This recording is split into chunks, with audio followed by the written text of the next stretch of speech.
Bismillahirrahmanirrahim. Assalamualaikum warahmatullahi wabarakatuh. Alhamdulillah wassalatu wassalamu ala Rasulillah wa ala alihi wa sahbihi ajma'in. Amma ba'd. Ikhwan wa akhwati fillah. Alhamdulillah di kesempatan sore yang mulia ini Allah kembali kumpulkan kita di majlis yang sangat mulia ini, yaitu majlis Talabul Ilmi.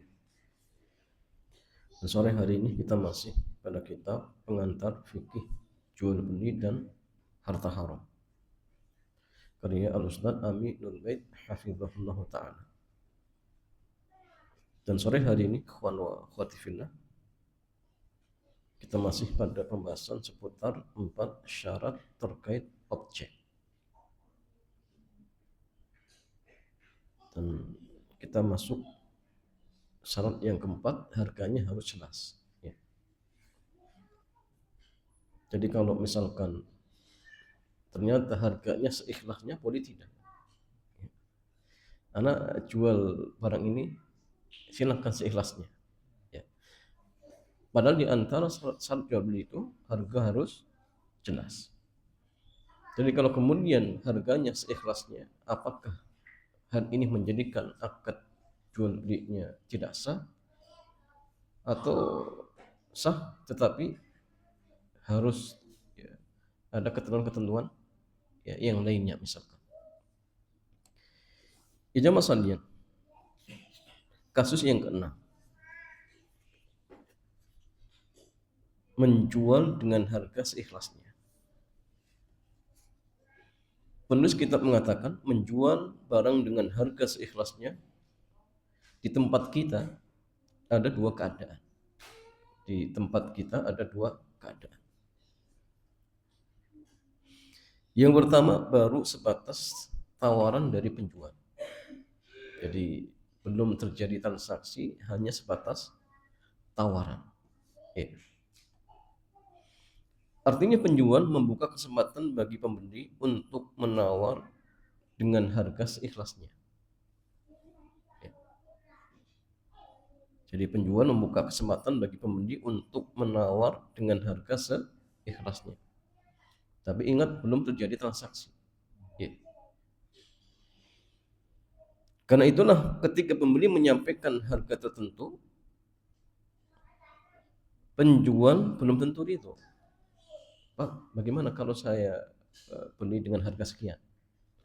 Ini masih tawar menawar dan belum deal harganya. Ya. Sehingga terkadang masih terjadi tarik ulur atau tawar menawar. Misalnya Mukidi, ini seringnya contohnya Mukidi menawarkan iPhone 6 bekas ya, iPhone 6 bekas miliknya. Ya. Mukidi dia katakan mengenai harga terserah kamu Jo.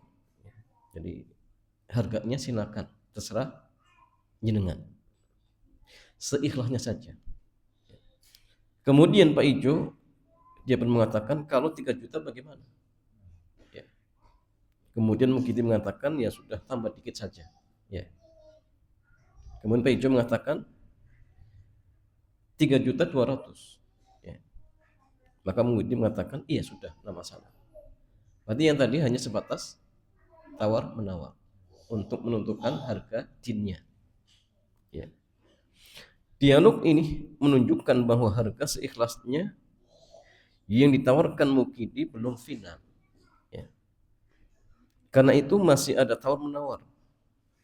Maka transaksi ini dibolehkan, tidak masalah. Karena ya, bukan dalam artian harganya seikhlasnya, tetapi seikhlasnya di sini untuk menentukan harga dinnya. Dan itu belum terjadi akad jual beli. Karena hakikatnya harganya jelas. Itu harga yang disepakati oleh kedua belah pihak. Ya, artinya harga terakhir. Ya. Jadi yang pertama tidak masalah. Ya. Ketika harganya apa? Hanya sebatas tawar menawar dan itu belum terjadi akad. Dan ketika terjadi akad, maka harganya satu. maka ini tidak masalah. Yang kedua, jamaah sekalian, harga seikhlasnya pembeli, harga seikhlasnya pembeli dan tidak ada pilihan lain. Tidak ada pilihan lain. Jadi harga itu putus.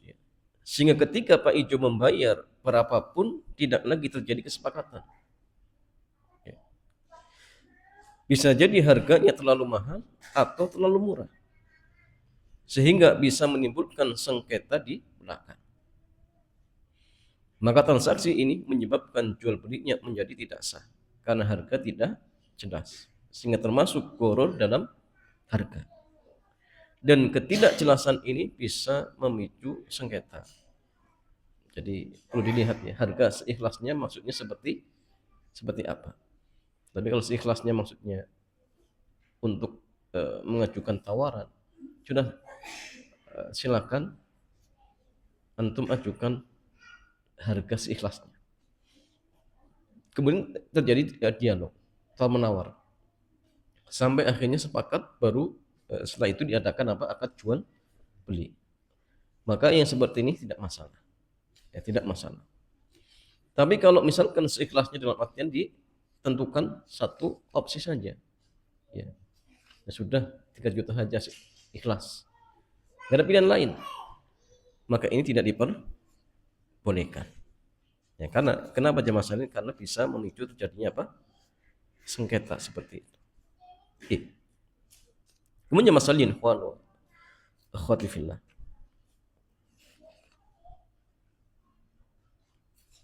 kasus berikutnya. Ya.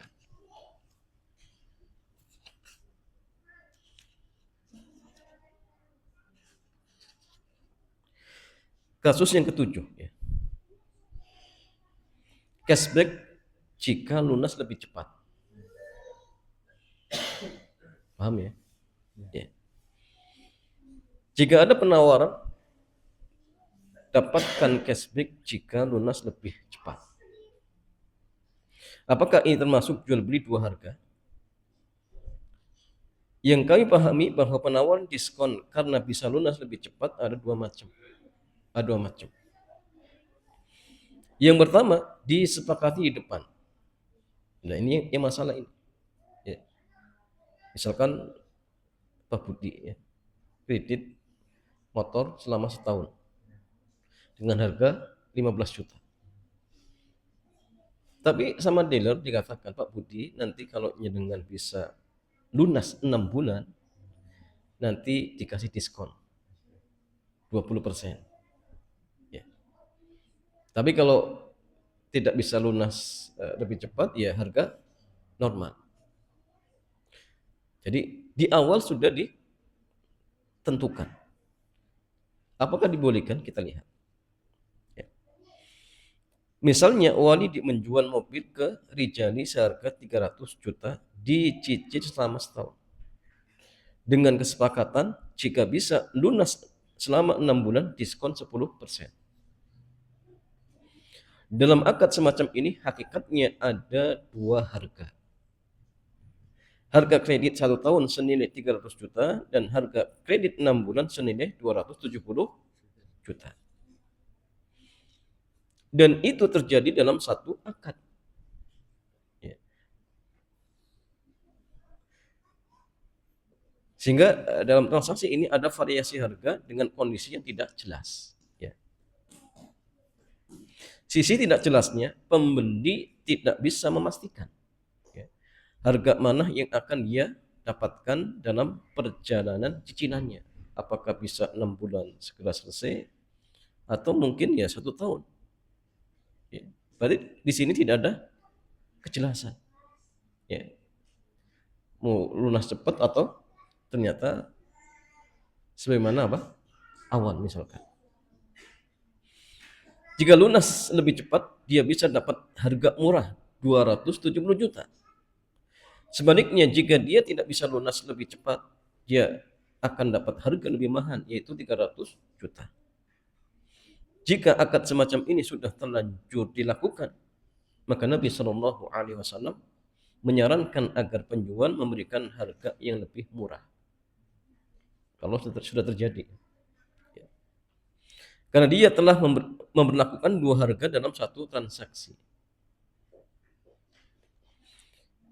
Dalilnya masalah dari Abu Hurairah radhiyallahu taala anhu, dia mengatakan Nabi bersabda, "Man ba'a bai'ataini fi bai'atin falahu awkasuhuma aw riba."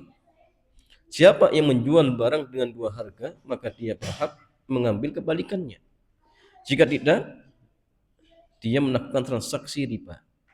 Ya, karena tadi seolah-olah apa namanya ada tambahan ya, seperti itu. 200 juta atau 300.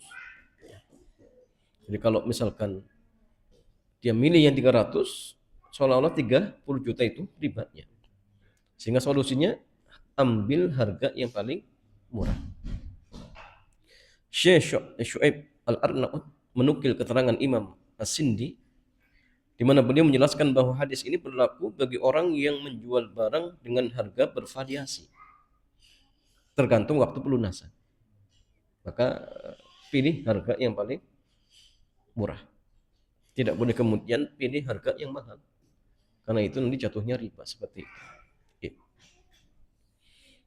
Tapi kadang jamaah sekalian sebuah transaksi ketika sudah terlanjur terjadi itu enggak sah. Tapi harus dikembalikan, diakad ulang. Contoh misalkan beli rumah dengan cara leasing misalkan. Itu hakikatnya perpindahan rumah itu enggak sah. Ya. Sehingga kalau kemudian pemilik rumah menjual lagi itu enggak boleh. Kecuali akad dia dengan kontraktor diulang. Kalau nggak diulang, itu selama ini berarti dia pakai rumah itu bukan miliknya. Bukan miliknya. Dijual lagi nggak boleh. Kalau dijual, samanya dia jual barang bukan miliknya. Ya itu haram. Ya. Kecuali diulang. Datangi kontraktor, kemudian akad ulang. Untuk apa? Melegalkan rumah tersebut agar dianggap sah menjadi hak milik. Kalau tidak, ya sudah. Harus diulang. Beli motor, cara kredit riba misalkan. Sama. Itu harus diulang ya. Kalau tidak diulang, motor itu nggak boleh dijual. Kalau dia jual, sama halnya menjual barang milik orang lain. Kecuali dia datang ke dealernya, sampaikan, Pak, dulu pas saya beli motor ini keliru. Ayo kita akad ulang. Dia katakan dulu uang yang sudah saya cicil untuk beli. Ya. Akad ulang. Kalau tidak, sampai dia pegang motornya itu bukan miliknya. Bukan miliknya sama-sama. Kecuali harus diakad ulang. Kenapa? Karena perpindahan barang itu dianggap tidak sah seperti itu. Walaupun ada pendapat yang mengatakan, ini pendapat Syekhul Islam. Ya.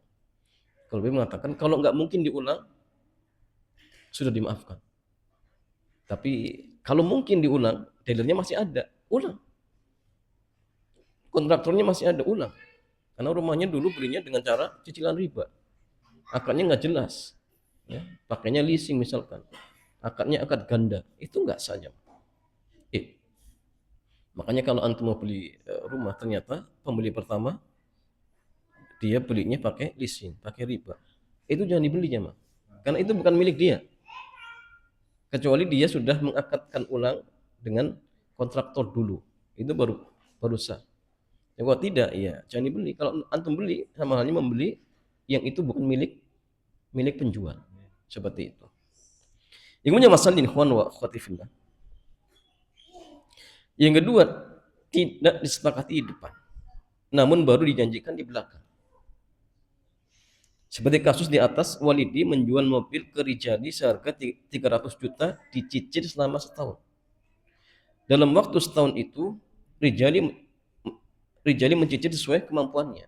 Setelah 5 bulan berjalan, Rijali mendapatkan warisan, lalu dia menawarkan ke Walidi selaku penjual.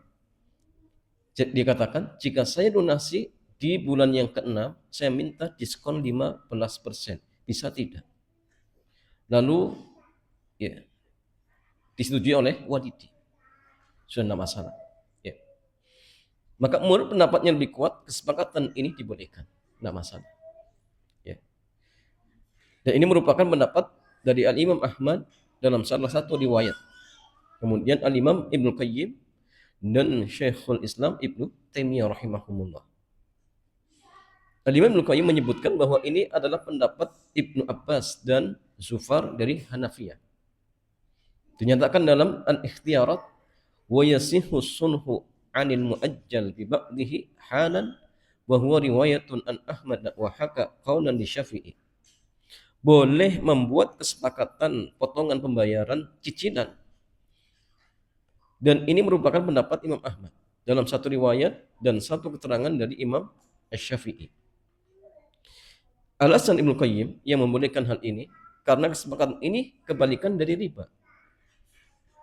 Dalam transaksi riba, waktu pelunasan ditambah dan nilai utang dinaikkan.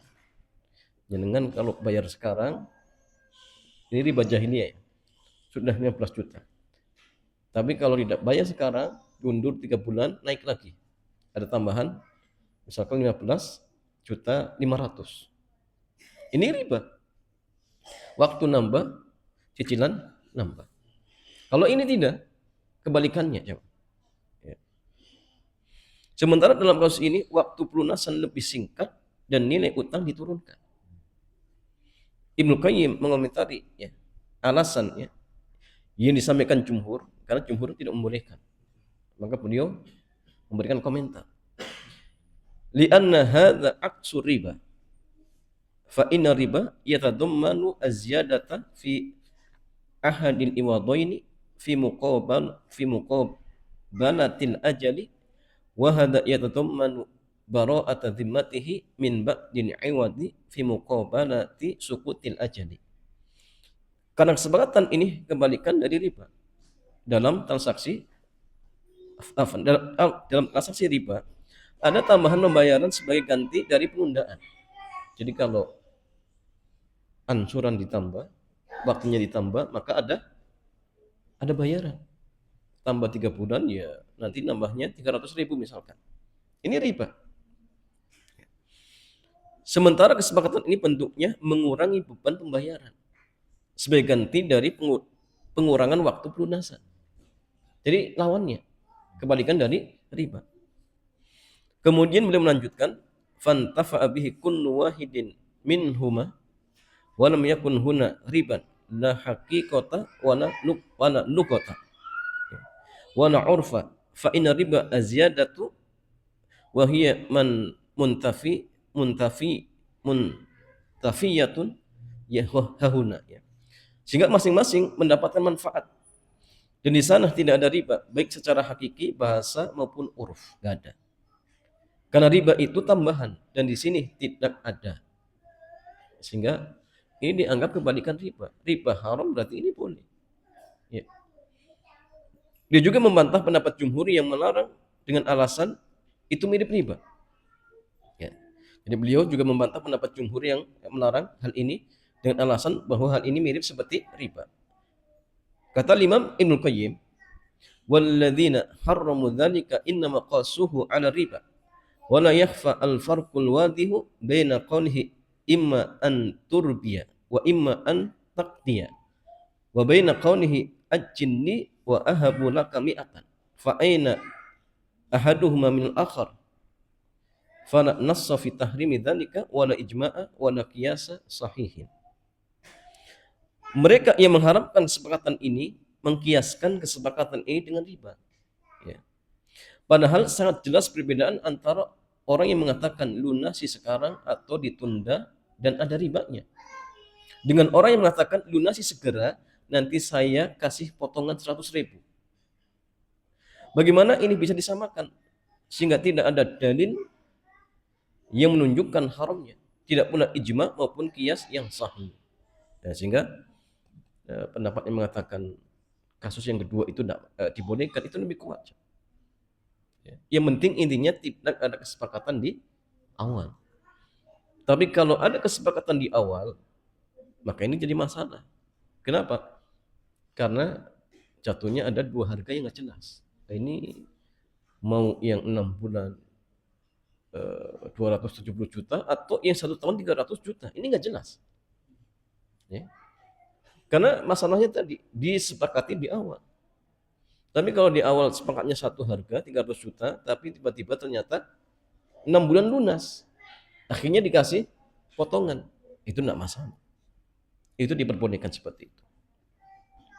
Sementara riwayat yang menjadi acuan dari Ibnu Abbas radhiyallahu taala anhuma, ia mengatakan anna Nabiy sallallahu alaihi wasallam lamma amara bi ikhraji bani Nadir ja'a nasun minhum faqalu ya Nabiy Allah innaka amarta bi ikhrajina wa lana 'alan nasi duyunun wa lam tahil. Bahwa Nabi SAW ketika memerintahkan untuk mengusir Bani Nadir, datang beberapa orang di antara mereka dan mengatakan, wahai Nabi Allah, engkau memerintahkan untuk mengusir kami. Sementara kami masih punya urusan utang piutang yang belum lunas. Kemudian Nabi SAW dia memberikan saran, do'u wa ta'ajjalu. Berikan potongan dan segerakan pembayarannya. Ya, hadis riwayat Ad-Daraqutni dan Al-Baihaqi dalam Al-Kubra. Dan dalam sanadnya ada yang dhaif. Ibnu Qayyim mengatakan hadis ini sesuai syarat kitab Sunan. Sanadnya thiqah. Ya. Ini dalilnya ya. Bahwa Nabi memerintahkan untuk dilunasi tapi dikasih potongan. Juga disebutkan dalam riwayat yang lain dari Ka'ab bin Malik radhiyallahu taala anhu bahwa beliau menagih utang dari Ibnu Al-Hadrat di masjid sampai teriak-teriak hingga terdengar Rasulullah SAW. Kemudian beliau keluar rumah memanggil Ka'ab, ya Ka'ab, do min dainik hadha fa'auma ilaih ay asyatra. Qala laqad fa'altu ya Rasulullah, qala kum fakti. Wahai Ka'ab, berikan potongan untuk utangnya. Beliau berisyarat setengah. Ka'ab berkata, siap aku lakukan ya Rasulullah. Beliau perintahkan kepada orang ini lunasi utangnya. Artinya apa? Ya, ini juga dalil bahwasanya boleh ya. Nabi SAW meminta kawannya Ka'ab untuk segera melunasi utangnya dan sebagai gantinya diberi potongan setengahnya. Ya. Nah, sehingga ini yang menjadikan hujahnya oleh sebagian ulama bahwasanya potongan itu dibolehkan dengan catatan tidak ada kesepakatan di awal. Tapi kalau ada kesepakatan di awal, maka jatuhnya apa? Tadi riba atau harga yang tidak jelas. Cuma kali yang pertama tadi solusinya bagaimana? Ambil harga yang paling murah. Kalau sudah terlanjur, maka yang ditetapkan adalah harga yang paling murah seperti itu. Kemudian masalah ini, ikhwan wa akhwati fillah. Yang ketujuh,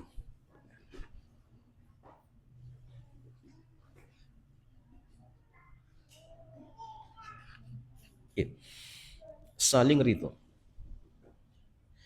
Syarat jual beli yang terlahir adalah yang terakhir adalah saling ridho. Syarat jual beli yang terakhir adalah saling ridho. Syarat ini berkaitan dengan rukun sikot. Saling ridho termasuk bagian paling prinsip dalam transaksi jual beli. Karena pada asalnya barang milik orang lain tidak boleh dimanfaatkan kecuali melalui transaksi yang saling ridho. Ya, kecuali yang dikecualikan. Seperti hakim ya, maksa orang yang piutang, maksa orang yang terlilit utang untuk segera menjual barangnya dengan cara paksa, tidak masalah. Atau misalkan pemerintah butuh tanah untuk pelebaran jalan, ada sebagian warga yang tidak setuju, maka boleh dipaksa, tidak masalah, walaupun tidak saling ridho. Tapi hukum asalnya harus saling ridho ya, kecuali dalam kondisi tertentu. Dalilnya Allah Azza wa Jalla berfirman, ya ayyuhalladzina amanu la ta'kulu amwalakum bainakum bil batili illa an takuna tijaratan an taradim minkum. Wahai orang-orang beriman, janganlah kalian memakan harta-harta kalian dengan cara yang batil. Ya. Janganlah kalian memakan harta sama kalian dengan cara yang batil. Illa an takuna tijaratan, kecuali dengan jalan perniagaan yang berlaku dengan suka sama suka di antara kalian, saling ridho. Ya, makanya masalahnya karena prinsip inilah jamaah Kalau barang itu berpindah bukan saling ridho nggak boleh. Contoh dipaksa, gosok, itu nggak boleh. Ya. Atau misalkan seorang beli, tapi caranya apa? Dengan ditodong. Ini kalau jenengan nggak jual barangnya, awas ini. Ditakut-takuti, ini nggak boleh. Ya. Atau kadang misal zaman sekarang di apa? Tawari barang sampai maksa-maksa sehingga akhirnya kita belinya malu. Aduh, kalau nggak dibeli ini nggak enak ini. Sudah berkali-kali didatangi. Ya. Akhirnya kita terpaksa membeli. Ini nggak boleh. Ya. Dan Nabi mengatakan apa?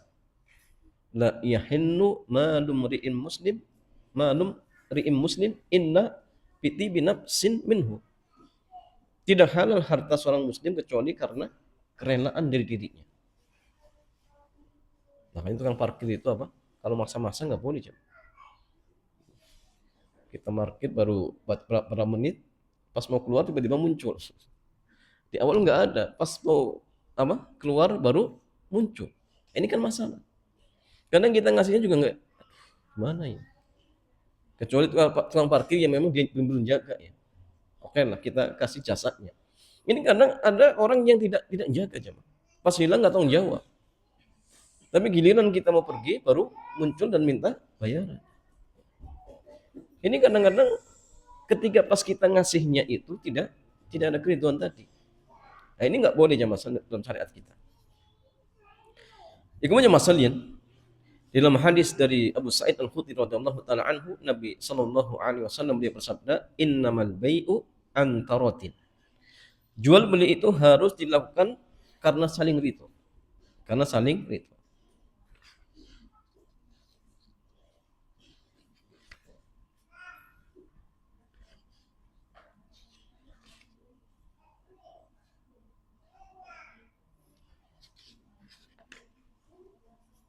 Ya.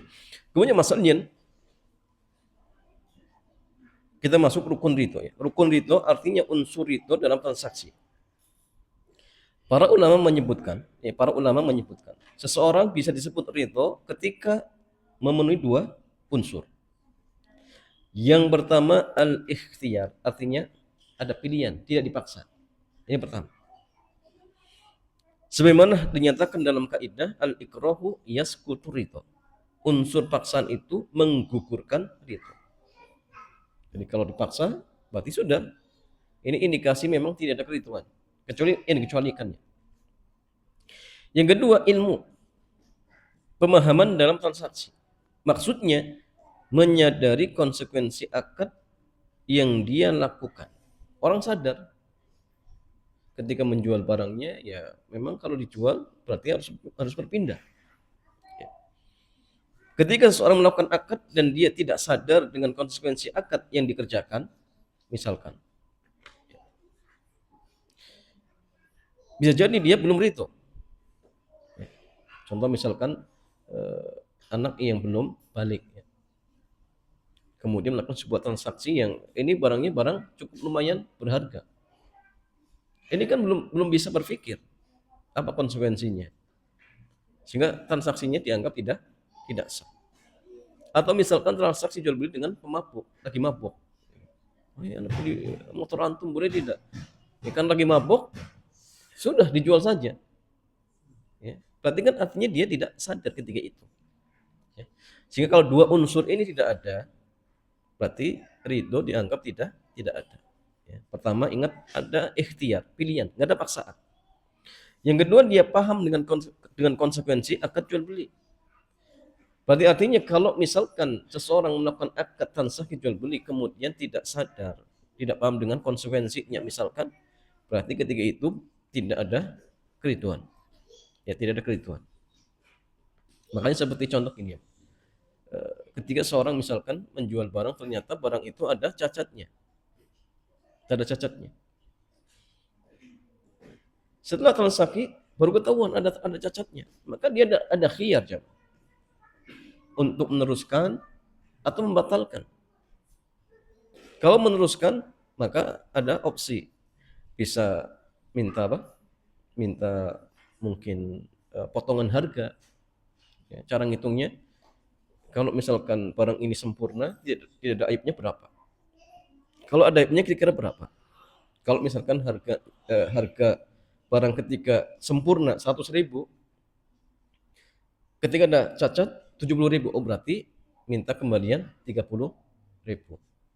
Atau yang kedua ya sudah, diikhlaskan saja, pun tidak masalah. Atau dikembalikan. Kenapa? Ya tadi, berarti ketika transaksi memang dia tidak tahu hakikat yang sebenarnya barang yang dibeli. Nah, sehingga unsur itunya belum terpenuhi. Maka ketika itu ada opsi, ada pilihan, namanya khiyar seperti itu. Makanya Mas ingat ya, syarat yang ketujuh ini ingat harus saling ridho. Tidak boleh dipaksa, kemudian ya, yang membeli dia tahu ya dengan hakikat dari transaksi jual beli ataupun barang yang beli seperti itu.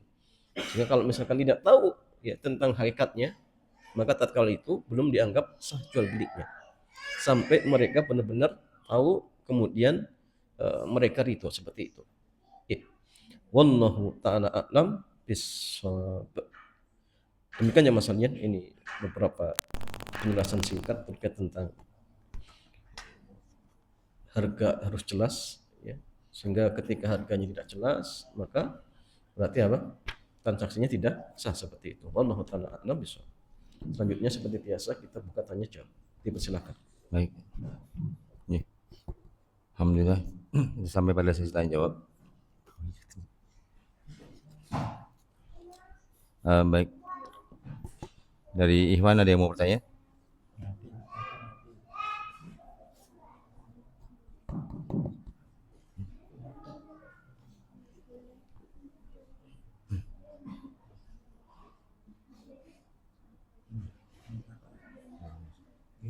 Dari Iwan ada yang mau bertanya?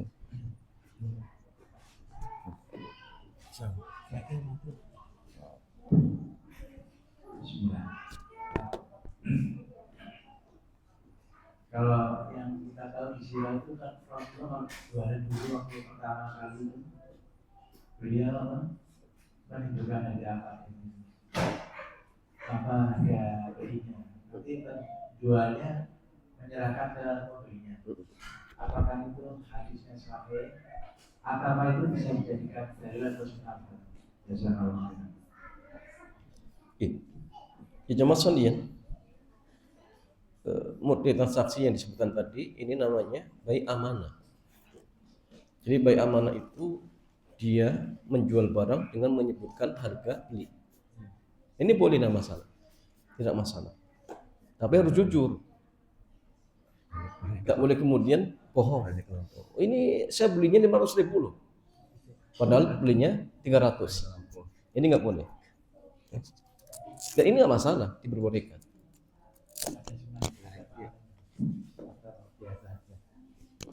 Kemarin sudah dibahas ya Mas, lihat. Baik amanah. Halaman berapa coba?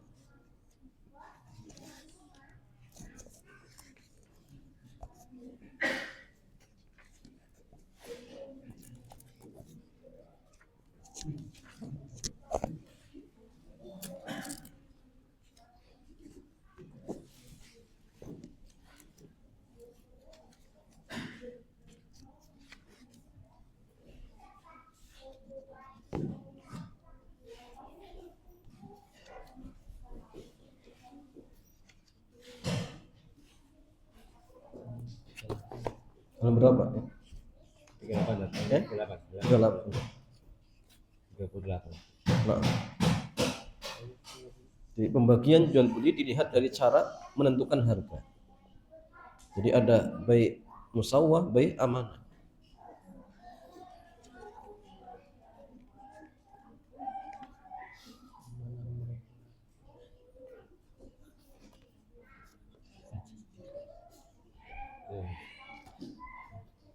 Bai amanah akad jual beli di mana penjual secara jujur menyebutkan harga modal kepada pembeli. Disebut bai amanah karena pihak penjual mendapat amanah untuk secara jujur menyebutkan harga modalnya. Dan bai amanah 3 macam. Murabahah, kemudian apa? Wadi'ah, kemudian tauliyah. Ya. Yang sering kita praktekkan itu murabahah. Kan sama ketika misalkan kita datang ke lembaga keuangan, kemudian mengajukan ingin membeli barang. Akhirnya lembaga keuangan dia cari barangnya. Setelah dapat kemudian panggil nasabahnya, Pak, ini saya beli barangnya 100 juta. Saya jualkan dengan 150 juta. Ini namanya baik amanah, tapi modelnya murabahah. Nah itu boleh, nama masalah. Adapun yang wadiah dijual lebih murah daripada harga modal. Jadi belinya 100 juta dijual 70.000, afan 700.000. Ya tidak masalah, boleh. Boleh. Atau dia itu jual dengan harga yang sama, artinya nggak untung nggak rugi.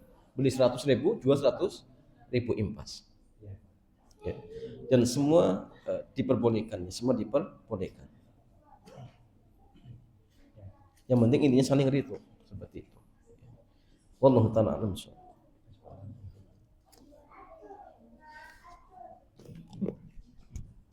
Baik, pertanyaan dari Ahwat. Ustaz, apakah sholat duha untuk melancarkan rezeki? Dan apakah harus dikerjakan setiap hari? Saya ulangi, apakah sholat duha itu untuk melancarkan rezeki? Apakah sholat duha itu untuk melancarkan rezeki? Dan apakah harus dikerjakan setiap hari? Gini jamaah sekalian, sholat duha itu memang diantara salah satu keutamaannya bisa menjadi pengganti sedekah. Kita itu punya berapa ratus, 360 persendian, dan setiap hari itu berhak untuk disedekahi. Jadi kalau misalkan satu persendian sedekahnya 1.000 perak, berarti 1.000 kali 360, jadi 360.000. Itu sehari. Kali setahun berapa? Coba bayangkan, kalau satu persendian itu 1.000. Tapi ternyata jamaah sekalian, sedekah itu bisa diwakili dengan 2 rakaat duha. Ya. Makanya kadang sholat duha dijadikan tadi opsi oleh sebagian orang untuk melancarkan rezeki. Ya. Jadi gini jamaah, bukan hanya duha. Secara umum ibadah itu bisa untuk melancarkan rezeki. Apa dalilnya? Firman Allah Azza wa Jalla, "Wa may yattaqillaha yaj'al lahu makhraja." Barang siapa yang bertakwa kepada Allah, maka Allah akan memberikan solusi ya, dengan masalah yang dia hadapi, dan akan memberikan rezeki dari arah yang tidak diduga-duga. Semua ketakwaan. Tapi ingat, jangan kemudian ketika pas ibadah niatnya dilancarkan rezekinya, nggak boleh. Tetap niatnya ikhlas karena Allah.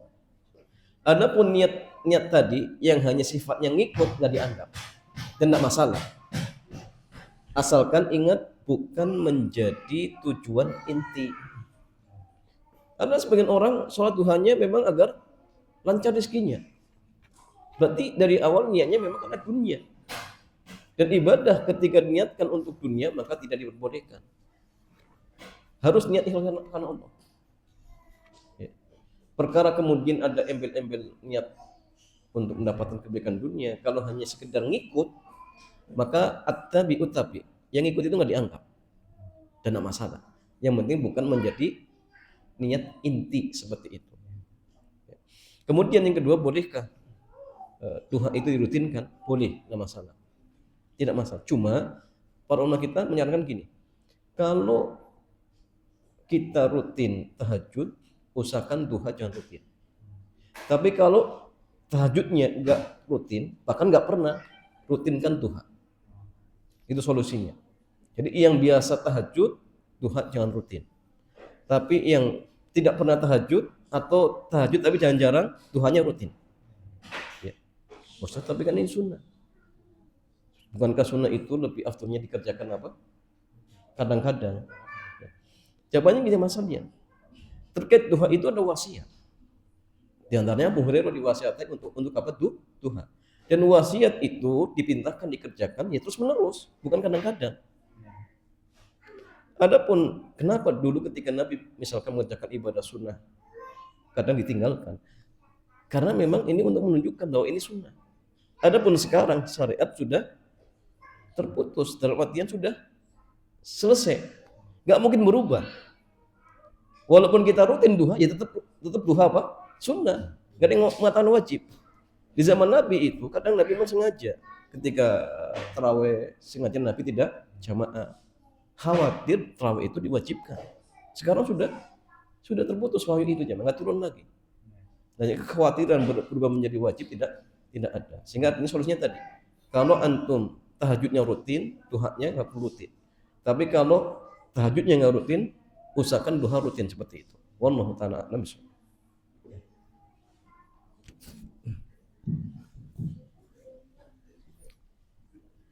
Tapi menyambung dengan sholat duha. Kalau ada seseorang yang rutin sholat duha, kemudian tidak sholat duha, apakah kemudian boleh mengqadha di waktu? Dan kemudian Gimana? kalau dia rutin sholat duha, rutin melakukan sholat duha setiap harinya, kemudian dia sehari tidak melakukan, Dia biasa duha, Ya. kemudian dia tidak melakukan suatu kali, tidak melakukan atau lupa melakukannya. Terus kemudian dia merasa itu sebagai musibah, kemudian terus dia mengqadha, apakah boleh mengqadha di waktu duha? gini ya masalahnya. Separuh ulama kita memang ketika membahas ibadah-ibadah yang politik kotor, khusus ibadah yang sunnah, maka sebagian mereka mengatakan mengqadha ibadah sunnah itu boleh selagi ada dalilnya. Contoh seperti apa? Tahajud, witir. Itu ada apa? Ada riwayat. Boleh mengqadha. Atau rawatib, terlewatan boleh diqadha. Nabi pernah mengqadha dia apa? Zuhur diqadha setelah asar. Tapi seperti misalkan sholat setelah wudhu, apakah ada riwayat Nabi mengqadha? Nggak ada. Artinya kalau sudah terlewat ya sudah selesai. Sekarang gini, duha ada nggak riwayat Nabi pernah mengqadha? Nggak ada. Jika sudah terlewat sudah selesai. Seperti itu. Ya, artinya gini, kalau dia misalkan rutin biasa mengerjakan duha kemudian bablasan sampai zuhur, maka dia dicatat mendapatkan pahala. Tapi apakah boleh diqadha? Maka kembali kepada dalil. Wallahu alam, duha itu tidak ada riwayat Nabi pernah mengqadha duha. Ada nggak? Pernah ada yang baca? Kalau tahajud iya, rawatib iya. Sebelum wudu nggak ada. Jadi kalau sudah lewat ya sudah selesai, seperti itu. Atau rawatib tapi bukan yang muakkadah. Contoh qobliyah asar, nggak ada jamaah. Qobliyah asar di qadha nggak ada. Tapi kalau yang rawatib yang muakkadah iya, seperti itu. Ya. Nah, sehingga walau alam yang tepat terkait tentang mengqadha ibadah sunnah itu kembali kepada dalil. Kalau ada dalil dari riwayat maka iya, kalau tidak maka nggak perlu. Pun kalau dia biasa rutin misalkan, maka tetap mendapatkan pahalanya. Ya, man maridu aw safar, barang siapa yang sakit kemudian dia safar, maka dia dicatat tetap mendapatkan pahala sebagaimana ketika dia kerjakan pas sehat dan tidak safar seperti itu. Cuma gini, kalau ibadah tersebut bisa diqadha, contoh seperti tahajud atau misalkan seperti witir. Maka witir itu jangan masalah, kalau ingin diqadha maka mengqadhanya genap. Mengqadhanya apa? Genap. Biasanya 11 menjadi 12. 3 menjadi 4. Kalau dia rutin kemudian ternyata kebablasan dan tidak mengqadha, tetap dicatat dapat pahala. Pahala apa? Amal. Tapi kalau kemudian diqadha, maka pahalanya menjadi berapa? Dilipat gandakan menjadi 700 bahkan lebih dari itu. Ila sab'i mi'atin ila atafin kathiratin. Itu bedanya. Kan niat itu sekedar niat ditulis pahala niat. Niat dengan usaha ditulis pahala amal. Kemudian dibuktikan dilipat gandakan lagi pahalanya. Seperti itu. Tapi kalaupun tidak dikerjakan tetap dapat pahala. Tapi kalau kemudian diqadha, misalkan diqadha, maka berlipat-lipat lagi pahalanya. Seperti itu. Wallahu ta'ala a'lam bishawab. Ih, demikian Satu lagi. masih ada, Ada satu lagi. masih ada. Ada satu. Fadhol. Bismillah. Assalamualaikum warahmatullahi wabarakatuh. Ustaz, barakallahu fikum, semoga Allah selalu merahmati dan menjaga Ustaz dan keluarga, serta guru-guru Ustaz dan tim serta kaum muslimin semuanya. Izin bertanya Ustaz terkait toharoh. Bagaimana batasan sah atau tidaknya wudhu bagi wanita yang menggunakan skincare, lotion atau make up yang belum dihapus? Oke. Kemudian Nah, satu dulu. Selagi skincare itu menghalangi air sampainya ke kulit, berarti harus dihilangkan. Harus dihilangkan. Tapi kalau skincare itu tidak menghalangi sampainya air ke kulit, maka caranya ditekan saja. Jadi ketika mengusap membasuh muka, tekan. Memastikan agar apa? Air itu tidak, istilahnya kalau bahasa kitanya seperti daun tales. Ya. Tekan caranya. Seperti contoh antum pakai minyak rambut. Maka ketika ngusap tekan. Dan itu tidak masalah.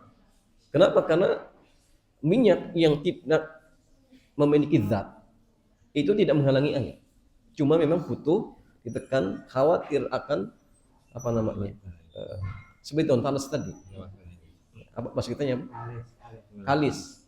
Seperti itu. Itu caranya. Tapi kalau ada zat, maka dilihat zat itu apakah menghalangi air dan tidak. Kalau tipis dan bisa meresap, insya Allah tidak masalah. Tapi kalau tebal dan bisa menghalangi air, berarti dibuang. Seperti itu. Hilangkan dulu. Kalau tidak, konsekuensinya wudunya tidak sah. Kalau wudunya tidak sah, berarti sholatnya tidak sah. Seperti itu. Wallahu a'lam bishawab. pertanyaan kedua, Ustaz.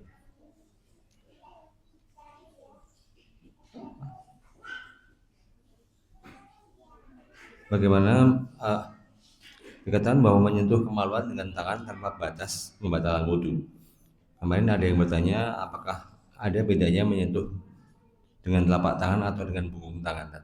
Ini ya masalah yang terkait menyentuh kemaluan, apakah membatalkan atau tidak. Ini ada salah pendapat. Ada yang mengatakan batal.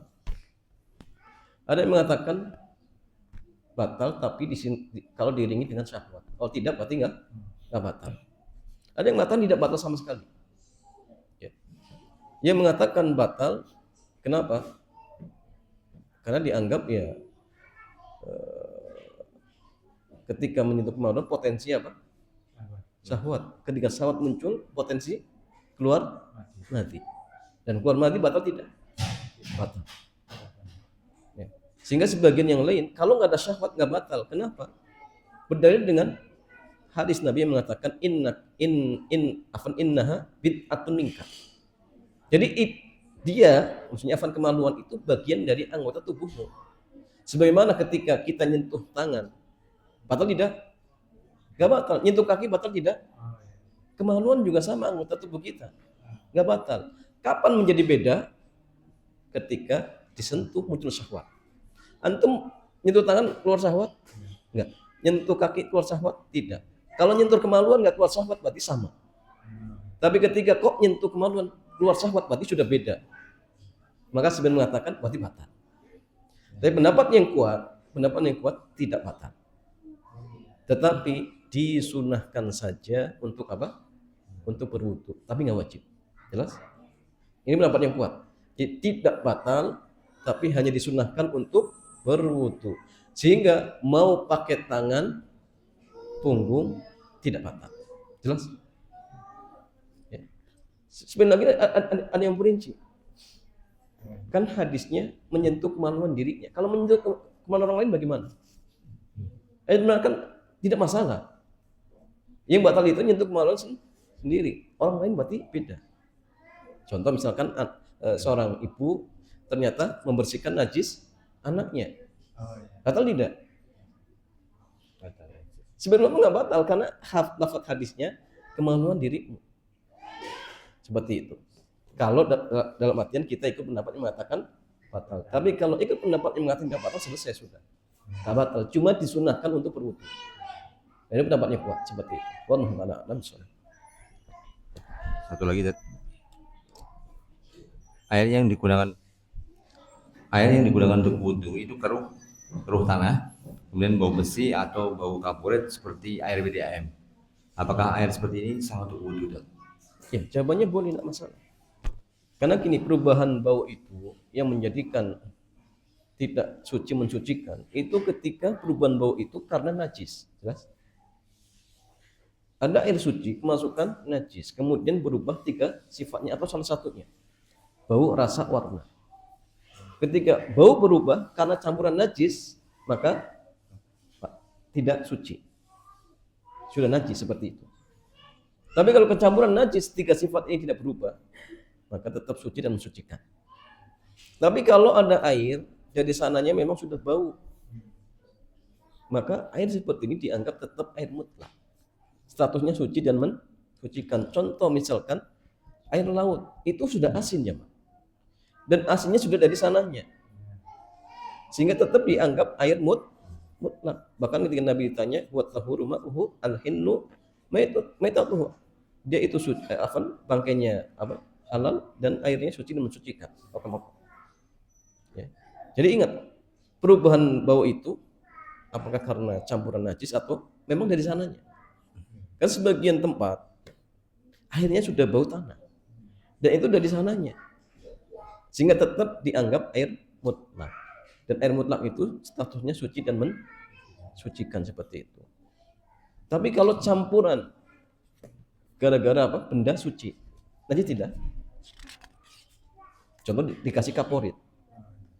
Ini kan benda suci. Maka dilihat apakah campuran itu mendominasi atau tidak. Kalau campuran itu tidak mendominasi, maka status airnya tetap suci dan mensucikan. Tapi kalau campuran itu mendominasi, maka berubah menjadi suci tapi tidak mensucikan. Tapi suci. Contoh seperti apa? Air di gelas, air putih. Antum masukkan kopi, berubah menjadi hitam. Namanya air kopi. Najis atau tidak? Enggak najis, suci tapi tidak mensucikan seperti itu. Makanya kalau campurannya benda suci, selagi tidak mendominasi, maka statusnya tetap suci dan mensucikan. Kaporit itu hanya sedikit, tidak merubah zat air, sehingga tetap suci dan mensucikan seperti itu. Atau misalkan ada air keruh, disuling jadi bersih, berarti mengembalikan kepada zat aslinya. Boleh tidak? Boleh. Jadi ketika zat-zat tadi sudah hilang, berarti sudah kembali kepada zat aslinya. Kalau sudah kembali kepada zat aslinya, maka berarti menjadi air mutlak. Dan kalau itu dianggap air mutlak, maka statusnya suci dan mensucikan seperti itu. Wallahu ta'ala a'lam. Sedikit menyambung pertanyaan. Kalau air di kamar mandi itu, air di kamar mandi itu kadang-kadang terkontaminasi oleh sabun kan? Dan itu ini sama. Jadi kalau campuran sabunnya sedikit, tidak mendominasi, maka tetap suci dan mensucikan. Bagaimana cara untuk menentukannya? Banyak orang, Pak, ini apa nih? Kalau orang sudah, dia jawab, oh itu air, berarti tetap air. Tapi kalau orang sudah, oh itu sabun, oh berarti sudah mendominasi. Sama seperti air putih. Kemasukan 1 tetes teh, Pak ini apa? Oh air putih. Tapi kalau sudah tehnya banyak, orang ditanya, itu apa? Oh teh. Berarti apa? Sudah teh. Jadi kalau campuran benda suci tadi tidak mendominasi, maka tetap suci dan mensucikan. Contoh antum mandi pakai sampo, kadang samponya masuk ke bak dan tidak mendominasi, tidak masalah. Ya, tetap suci seperti itu jemaah. Allah taala alam bisawab. Nah, demikian jemaah sekalian, mudah-mudahan bermanfaat. Kita cukupkan. Subhanakallahumma bihamdik, asyhadu an la ilaha illa anta, astaghfiruka wa atubu ilaik. Assalamualaikum warahmatullahi wabarakatuh.